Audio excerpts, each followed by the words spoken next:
2025台南府城四照大会，今年已经迈入第21届。延续去年伫个造春场游艇的港边来举办，今年将刷到安平古堡，结合古迹的氛围，邀请介意品茶民众做伙来分享。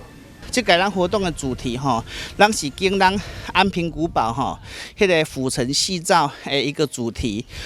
那我们选用的茶是选了2支那个我们台湾特色茶，一支是我们那个大自在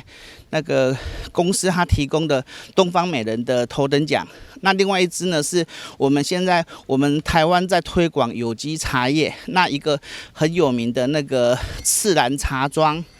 周贤邦老师他的那个作品叫做那个春时这是代表我们春天的味道让台湾就是迄个乌龙茶就是上好的滋味这届的活动就是伫遮跟各位我们市民朋友分享。那我们那个活动的时间是那个这个礼拜6下午2点半开始开幕欢迎有兴趣参与的朋友可以到我们的会场来参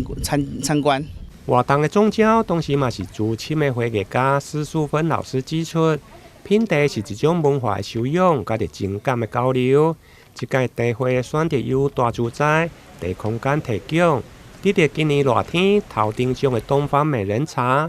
佮着国际有名的制茶师周贤邦老师的赤兰乌龙系列，欢迎有兴趣的民众会用向中华茶艺台南促进会来报名。台南新闻李英根采访报道。